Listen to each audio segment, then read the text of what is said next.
Hello, everyone. For those of you that have been watching the videos of the past couple of days anyway,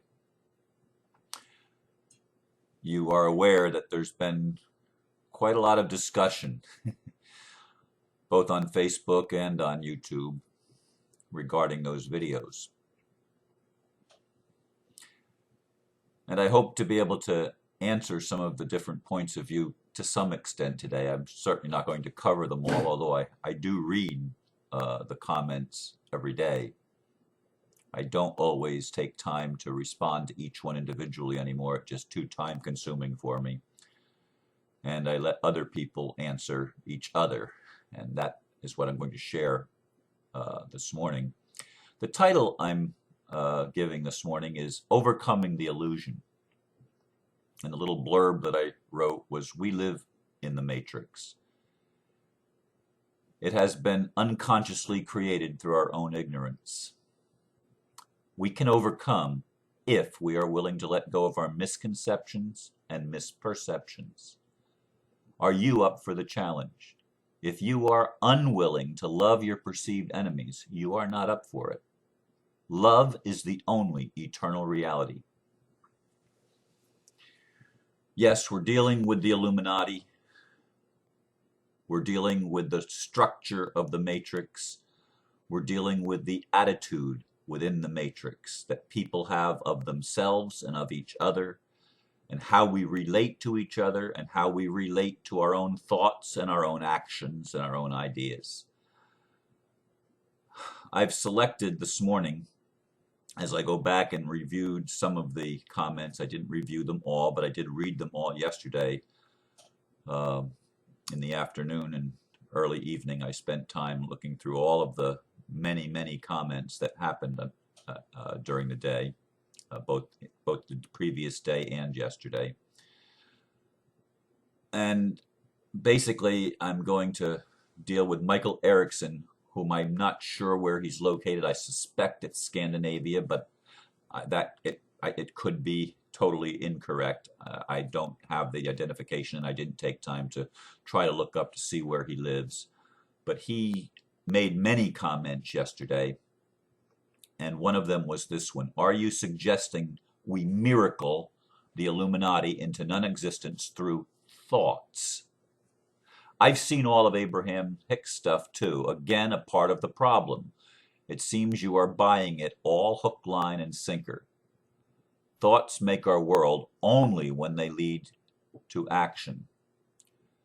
And Robin Anderson, who identifies as coming from Sweden, and I'm not sure if Robin is a male or a female, it could be either way, writes in part of one of a very long responses that came about 5 hours ago, and it is one that I just read this morning for the first time. What I'm trying to say is the love from the heart does not act submissive,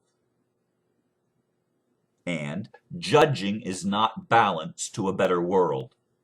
Judging is balance to letting the world stay in its current shape and state.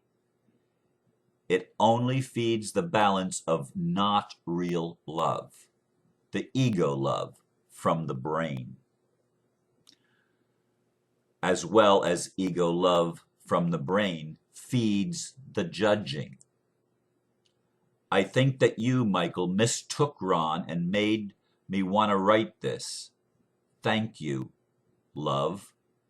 Or you reminded Ron if he had forgotten.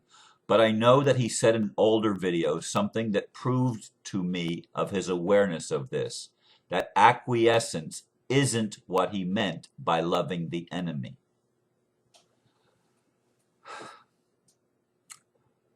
Each of you have a piece of what is true. I do agree with Michael that thoughts make our world when they lead to action. Thought plus action equals demonstration or equals co-creation. We co-create by what we think and feel and act upon. So I absolutely, positively do agree with Michael. that action is important. And I absolutely agree with Robin that acquiescence is not what I mean by loving the enemy. And, and a clear distinction was made there between ego love from the brain and total love or real love from the heart. These are important distinctions. In the Matrix, we are being given the opportunity to take a stand, as Michael would insist. And for those of you that think that I'm just implying that we should sit back and only take thought, that's not what I'm saying. We do have to stand in our truth. And standing in our truth means making declarations. It means taking action. I have watched a number of videos from around the world of people going into courtrooms, people in demonstrations, the love police. I mean, I watched the arrest of Fike. I wish I remembered his first name. I want to say Stephen, but I don't think that's correct. I watched them arrest him so that he would not do the demonstration of the recent royal wedding in England.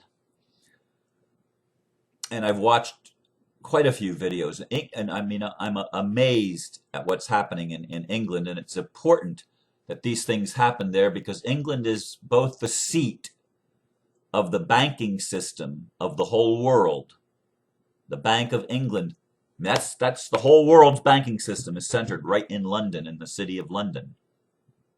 And it is also in the city of London the seat of the world's attorney bar association, the British Accredited Registry. The legal system is also centered in London. So to see the British people beginning to stand up to the establishment, to the matrix there, and take a stand in truth, to take a stand for what is right, I applaud with all of my heart, with all of my soul. I am thrilled every time I watch one of those videos where people take a stand and say to the matrix leaders, no more. I am not advocating acquiescence, but I am advocating an attitude. It's not sufficient for us to merely stand up and take action without a transformation of our own heart and our own perceptions. They in the matrix are not separate from us. They are not something outside of me any more than God is outside of me. Everything is, this is the underlining thing that I'm saying in all of these things. Everything is within me and you and everyone else. Everything. We are perfect microcosms of the macrocosm. And everything that we see existing in the world around us exists because it exists in the world within us. That is the basic underlying philosophy of everything that I'm saying, but it's not a philosophy. It is life itself. Consciously recognizing life itself and recognizing ourself in life as part of life. God is not something separate out there, which some of the comments yesterday indicated you're getting it all wrong. God is a distinct person, separate from us. No, that's the problem. That's the problem. And what Abraham Hicks teaches, he says, I'm buying it hook, line, and sinker. No, I don't like a lot of what Abraham and Esther Hicks channels from Abraham. But they're starting to get it. They being Abraham, which is a collective, and Esther Hicks. They're starting to get it. I don't like it when people just say, well, all we have to do is think positive thoughts and that changes everything. No, it doesn't. Michael is right. It takes action for us to stand in our truth. It took action. It took inaction, actually, for us to co-create through ignorance. It took inaction for us to co-create the matrix that we live in. the they that we like to accuse could not achieve the system of control that it's been working toward achieving were it not for the peaceful acquiescence and consent of the people. The ignorance of the people is required, which is why they've been doing this dumbing down thing in America and around the world. And America is important because we are the bastion of freedom. We have the most basic tools underlying our system of government that has never been abolished, but it's been ignored for a long time.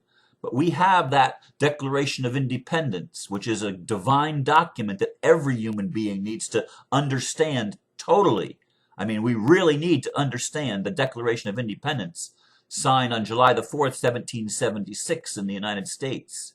We need to see and understand that and know what it means. We need to understand the preamble to the Constitution of the United States of America. These are the underlying documents through which we're going to retake our freedom and establish it in this world. And it is through thought, and it is through action, and it is through feeling.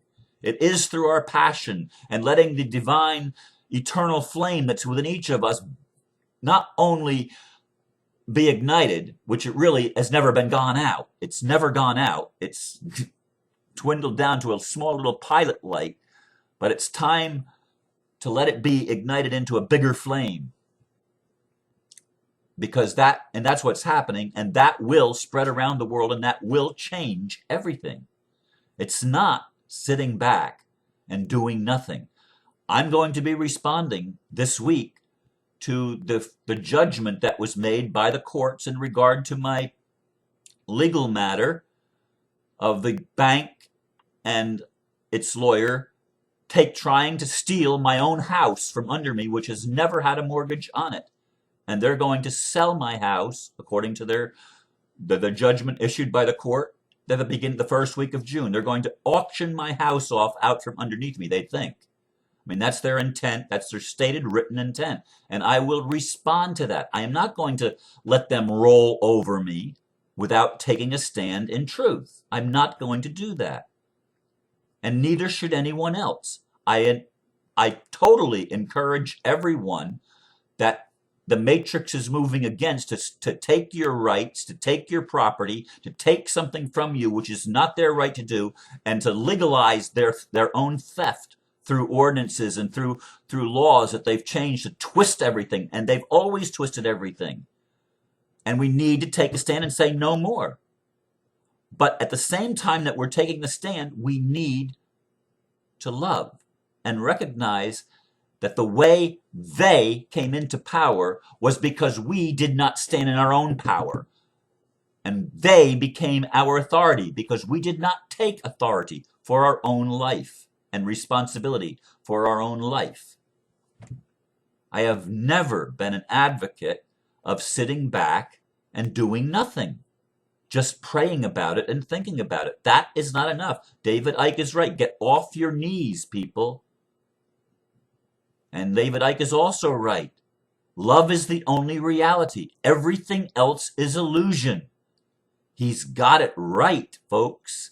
He's been telling us the truth since the early 90s. He's a tremendous hero. And yes, I know he has his detractors. I'm going to have my detractors. So what? That doesn't change the truth. And we are learning the truth, remembering the truth, knowing the truth in our own hearts, in our own lives. And this is how we overcome the illusion. This is how we are changing the world around us. It can be, my wishful thinking says it can be an easy process. My realistic brain says, yeah, right. There's going to be some struggles. There's going to be some battles. But again, the struggles and battles are within ourselves to allow love to totally permeate our being so that even those we are standing in opposition to, in the apparent opposition in the matrix, even those we recognize are just another me, just another part of God, expressing that which needs to be expressed for us to totally come into full consciousness in this ninth wave. Full consciousness means the consciousness of universality, of unity, of oneness, of interconnectedness with everything. So I'm sure this is not going to be the end of me talking about this subject, and it is one that obviously strikes a chord with a lot of people, judging from the number of responses and the content of those responses. I thank you for listening, and I send you peace and appreciation, and thank you, all of you that are loving me and sending me love. I acknowledge that, and I say thank you. Again, namaste.